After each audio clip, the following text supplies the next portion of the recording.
materi mengenai kerangka karangan, yang dimana semoga materi kerangka karangan ini dapat menambah wawasan serta pemahaman bagi kita semua. Sebelum masuk ke penyampaian materi, izinkan saya untuk memperkenalkan anggota dari kelompok 4, yang dimana Haji Apriansa selaku pemateri pertama, Nurul Mufaika selaku pemateri kedua, Linda sebagai pemateri ketiga, dan Astuti sebagai pemateri keempat. Langsung saja kami kelompok 4 kami persilahkan untuk membacakan materi ini.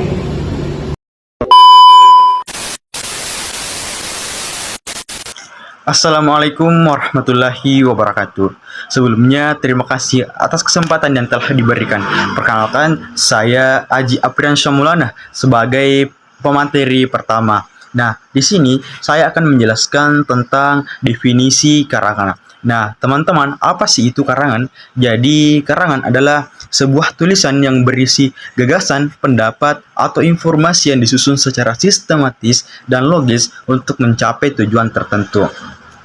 Dan juga karangan dapat berupa artikel, esai, laporan, atau jenis tulisan lainnya yang memiliki struktur dan tujuan yang jelas. Dan juga karangan adalah suatu bentuk tulisan yang disusun secara sistematis, runtut, dan memiliki tujuan tertentu untuk disampaikan kepada pembaca. Nah, adapun ciri-ciri karangan ada 5. Yang pertama adalah memiliki tujuan yang jelas. Setiap karangan ditulis dengan tujuan tertentu, seperti menjelaskan, menginformasikan, meyakinkan, dan menghibur pembaca. Nah, yang kedua, tersusun secara sistematis. Karangan disusun dengan struktur yang runtut, mulai dari pendahuluan, isi, hingga penutup agar mudah dipahami. Selanjutnya, yang ketiga, memiliki kepaduan dan koherensi. Antar paragraf saling berhubungan dan memiliki alur logis sehingga gagasan tersampaikan secara utuh. Dan keempat, menggunakan bahasa yang baik dan yang benar. Karangan menggunakan bahasa yang sesuai, termasuk pilihan kata, ejaan, tanda baca, dan struktur kalimat. Nah, selanjutnya adalah yang terakhir, yaitu kreatif dan juga menarik. Karangan yang baik mengandung kreativitas penulis dalam menyajikan gagasan agar pembaca bisa tertarik untuk membeli buku atau membaca buku tersebut. Sekian yang bisa saya sampaikan. Selanjutnya saya alihkan ke materi selanjutnya. Assalamualaikum warahmatullahi wabarakatuh. Perkenalkan, nama saya Nur Mufaika SG sebagai pemateri kedua dengan materi ketetapan dalam menjelaskan manfaat kerangka karangan. Ada 3 poin dalam manfaat kerangka karangan. Yang pertama ialah menjamin struktur dan organisasi yang logis. Mari kita mulai dari kalimat menjamin struktur. Kata menjamin yang artinya ialah memastikan atau menjadikan sesuatu yang pasti sesuai dengan apa yang kita harapkan. Kemudian kata struktur yang artinya susunan atau kerangka bagian-bagian dalam tulisan seperti pendahuluan, isi, dan penutup. Jadi menjamin struktur di sini artinya memastikan susunan kalimat teratur dan jelas mulai dari awal hingga akhir. Kemudian pada kalimat organisasi yang logis, organisasi yang artinya pengaturan atau penyusunan ide dalam tulisan yang teratur dan jelas agar saling berhubungan dengan baik. Kemudian pada kata logis yang artinya masuk akal.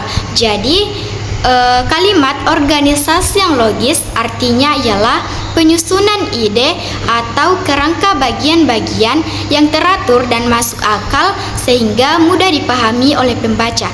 Jadi pada poin pertama ini yaitu menjamin struktur dan organisasi yang logis, artinya ialah kerangka karangan membantu tulisan menjadi rapi, teratur, dan mudah dipahami. Dengan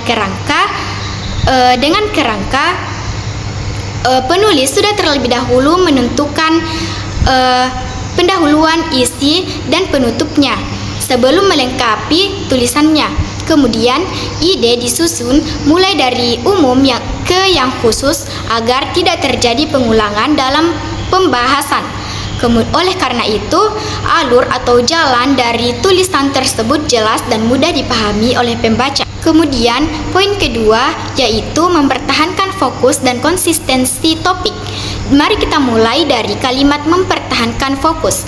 Kata mempertahankan yang artinya menjaga atau tidak membiarkan sesuatu hilang ataupun berubah. Kemudian kata fokus yang artinya pusat perhatian atau hal yang menjadi inti dari pembahasan. Jadi, mempertahankan fokus artinya ialah menjaga agar perhatian atau pembahasan tetap terarah pada satu tujuan atau topik utama. Kemudian pada kalimat konsistensi topik, konsistensi yang artinya ketetapan atau keadaan yang tidak berubah-ubah, sedangkan topik yang artinya pokok pembahasan atau hal utama yang dibicarakan dalam tulisan. Jadi, konsistensi topik artinya ialah keadaan ketika penulis tetap membahas pokok pembahasan mulai dari awal hingga akhir tanpa berpindah ke topik yang lain. Jadi makna dari poin kedua ini ialah kerangka karangan membantu penulis agar tidak keluar dari topik. Kerangka ini membantu penulis tetap pada tujuan utamanya. Ide yang tidak sesuai dapat diabaikan sehingga isi tetap relevan atau sesuai dengan isinya. Kemudian kerangka membantu agar gagasan utama atau sudut pandang penulis tetap sama mulai dari awal hingga akhir. Kemudian pada poin ketiga yaitu efisiensi dan efektivitas proses penulisan. Mari kita mulai dari kata efisiensi. Efisiensi yang artinya melakukan sesuatu dengan menghemat waktu, usaha ataupun tenaga tanpa pemborosan. Kemudian pada kata efektivitas yang artinya keberhasilan dalam mencapai tujuan yang diinginkan. Selanjutnya pada kata proses yang artinya tahapan atau langkah-langkah yang menghasilkan sesuatu. Jadi makna pada poin ketiga ini ialah kerangka karangan membantu menghemat waktu dan tenaga dalam menulis. Walaupun dibuat di awal, kerangka mencegah banyak perbaikan di akhir. Dengan membaginya menjadi poin-poin kecil, proses menulis menjadi lebih mudah. Dalam kerja kelompok, kerangka karangan juga membantu dalam membagi tugas sehingga semua tulisan ditulis dengan baik. Itulah tadi penjelasan dari saya alihkan ke pemateri selanjutnya. Terima kasih. Assalamualaikum warahmatullahi wabarakatuh. Perkenalkan, nama saya Linda sebagai pemateri ketiga, langkah-langkah menyusun kerangka karangan. Langkah-langkah ini dibagi menjadi 7. Yang pertama, menentukan topik atau tema utama. Langkah ini dilakukan dengan memilih pokok bahasa yang akan ditulis. Topik ini juga harus jelas dan sesuai dengan tujuan penulisan agar pembahasan tidak melebar kemana-mana. Yang kedua, menentukan tujuan penulisan. Penulis perlu mengetahui maksud dari karangan yang dibuat, apakah untuk memberikan informasi, menyampaikan pendapat, menceritakan pengalaman, atau mengajak pembaca. Tujuan ini akan mempengaruhi cara menyampaikan tulisan. Yang ketiga, merumuskan tesis atau pernyataan inti. Tesis merupakan gagasan utama atau pendapat pokok yang menjadi dasar pengembangan karangan. Dengan adanya tesis, tulisan akan lebih terarah dan fokus. Yang keempat, menentukan poin-poin utama atau subtopik. Pada tahap ini, penulis menyusun beberapa ide penting yang akan dibahas. Poin-poin ini berfungsi sebagai penopang gagasan utama dalam karangan. Yang kelima, mengurutkan ide secara logis dan sistematis. Ide-ide yang telah ditentukan disusun secara berurut agar alur cerita runtut dan mudah dipahami dan tidak membingungkan pembaca. Yang keenam, menyusun bagian utama karangan. Kerangka karangan dibagi menjadi 3, yaitu pendahuluan, isi, dan penutup. Pendahuluan berisi pengantar, bagian isi memuat pembahasan, sedangkan penutup berisi kesimpulan. Yang ketujuh, melakukan revisi kerangka karangan. Sebelum menulis kerangka secara lengkap, kerangka perlu diperiksa kembali, direvisi, lalu dipastikan semua ide sudah tepat dan lengkap, dan disusun dengan baik. Sekian dari saya alihkan ke pemateri selanjutnya. Assalamualaikum warahmatullahi wabarakatuh. Perkenalkan, nama saya Astuti sebagai pemateri keempat dengan materi ketetapan dalam membedakan tipe susunan kerangka karangan. Langsung saja saya bacakan materinya. Secara umum terdapat beberapa pola atau tipe susunan kerangka karangan yang dapat digunakan, yaitu susunan kronologis, spasial, klimaks, antiklimaks. Adapun susunan logis seperti sebab, akibat, masalah, atau solusi. Masing-masing tipe mempunyai karakteristik atau fungsi dan tujuan penggunaan yang berbeda. Langsung saja saya bacakan perbedaannya. Pertama, susunan kronologis. Susunan kronologis merupakan tipe kerangka yang disusun berdasarkan urutan waktu, tahapan peristiwa. Tipe ini biasanya digunakan untuk karangan naratif, laporan perjalanan, biografi, atau penulis tentang proses atau prosedur. Kedua, susunan spasial. Susunan spasial adalah bentuk kerangka yang disusun berdasarkan urutan ruang atau tempat. Pola ini cocok digunakan dalam karangan deskriptif atau menggambarkan bentuk fisik atau objek, bangunan, lingkungan, atau lokasi tertentu. Dan klimaks. Tipe susunan klimaks, kerangka klimaks disusun dari ide-ide yang kurang penting menuju ide yang paling penting. Keempat, susunan antiklimaks. Berbeda dengan susunan klimaks. Susunan antiklimaks dimulai dari poin yang paling penting, kemudian menurun menuju informasi yang kurang penting. 5.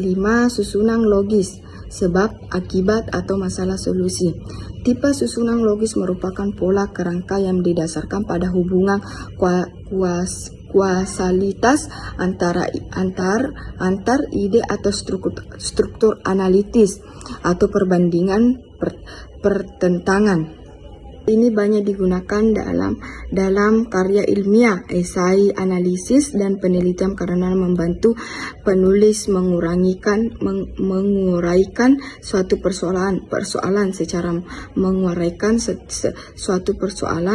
secara komprehensi atau berorientasi pada pemahaman yang mendalam. Itulah tadi presentasi saya. Sekian dan terima kasih. Saya alihkan ke moderator. Kesimpulan mengenai pembahasan dari kerangka karangan, bahwasanya kerangka karangan merupakan hasil dari proses berpikir yang dituangkan dalam bentuk tulisan. Tulisan yang baik harus memiliki struktur yang jelas, saling berhubungan, dan menggunakan bahasa yang tepat. Untuk menghasilkan tulisan yang berkualitas, diperlukan kerangka karangan sebagai pedoman.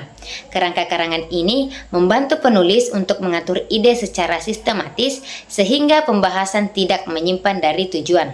Selain itu, terdapat berbagai jenis susunan kerangka karangan seperti kronologis, spesial, klimaks, dan antiklimaks juga logis. Pemilihan susunan tersebut disesuaikan dengan tujuan penulisan agar pesan yang ingin kita sampaikan dapat diterima dengan jelas, efektif oleh pembaca. Itulah yang bisa saya sampaikan. Lebih dan kurangnya mohon dimaafkan. Assalamualaikum warahmatullahi wabarakatuh. Sekian presentasi dari kelompok 4. Lebih dan kurangnya mohon disempurnakan. Assalamualaikum warahmatullahi wabarakatuh.